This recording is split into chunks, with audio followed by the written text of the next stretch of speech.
Deputy Police Minister Castle Matale is visiting some of Cape Town's crime hotspots this morning. Our reporter Ronald Masinda has the details. Let's cross to him live for an update. Ronald, thank you for standing by there for us. What have you heard from residents following the Deputy Minister? Good morning, Annika. Well, Castle Matale will be leading a police ministerial crime prevention imbizo this morning in Gugulethu to address such issues such as serious crimes and contact crimes that have taken place in the community. Recently, we heard of a harrowing story about the murder of a gender-based activist who was brutally killed and her body set alight just a few days ago in Gugulethu.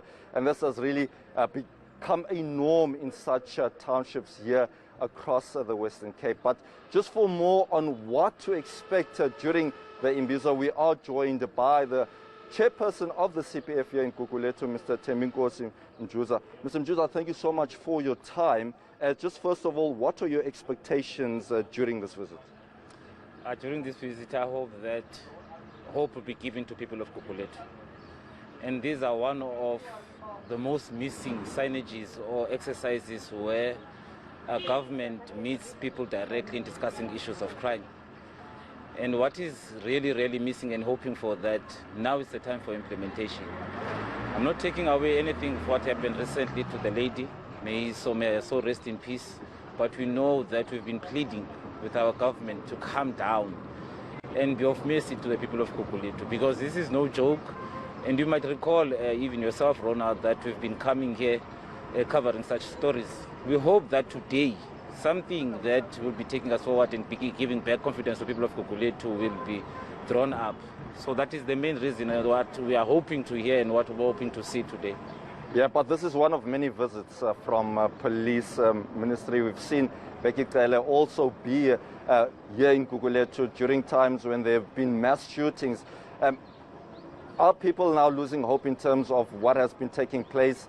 What sort of prevention measures have taken place in order to curb crime in the area since those visits?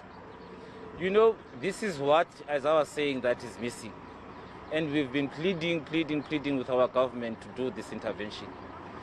And now, as far as the implementation plan, I still think that is still failing to come up into what, or to the expectations of people of Gugulethu. And we hope today, as I'm saying to you, Ronald, that today we will find a real way forward, because the last time the minister was here, we said that we hope that he will make a visit very soon. And because of his already busy schedule, as he says, always saying that finally he's here. And not only also dwelling on spilled milk, hoping that today we will find a sustainable solution, because that's what we're currently busy with doing as the CPF. We are in a program of making sure that we take out the post, which is the people-oriented sustainable strategy. Right. That's what we're busy currently doing, and hoping that the minister and his team will come on board in making sure that that becomes a success. Just in closing then, in terms of Becky Taylor himself, he was supposed to be here. Are you disappointed that he's no longer coming to address the people? Yeah, I can say that, but you must remember there is the structure of government. We've got provincial, national, and so on. There are people that need to take responsibility of that, which is in a provincial level. And together, we must remember that there is an integrated approach that has been taken by the South African government in all spheres or in all sectors, particularly even the safety sector.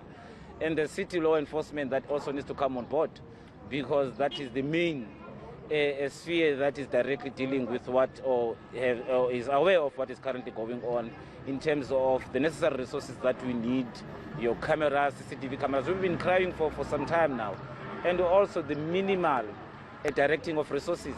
You won't believe the minuscule or the under-resourcement of this police station that we are in currently.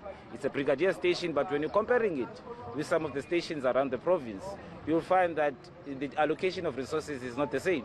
So these things are things that we need to make sure that we discuss today with the minister, and hopefully that we will find some solutions regarding to those, so that we can find some sustainable solution for people of Gugulethu and give back hope.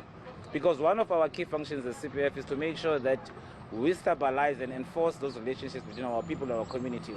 And now it's very worrisome because now people are tending to find it difficult to put their trust into our police. Hopefully today, with the minister's visit and his team, something tangible and something sustainable moving forward will be attained.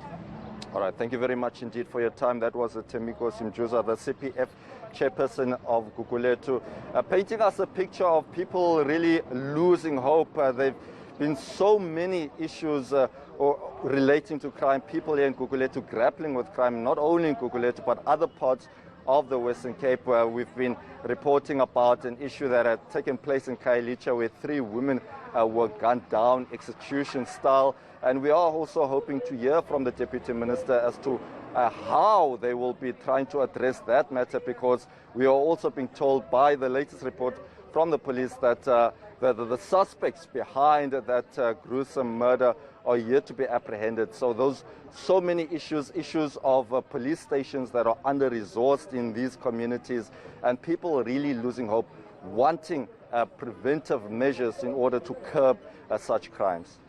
Yeah, and these visits are really ahead of elections, local government elections. And of course, as you know, Ronald, the city will blame the national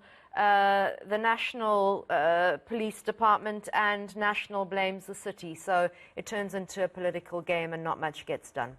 Well, let's return to this week's breaking news story.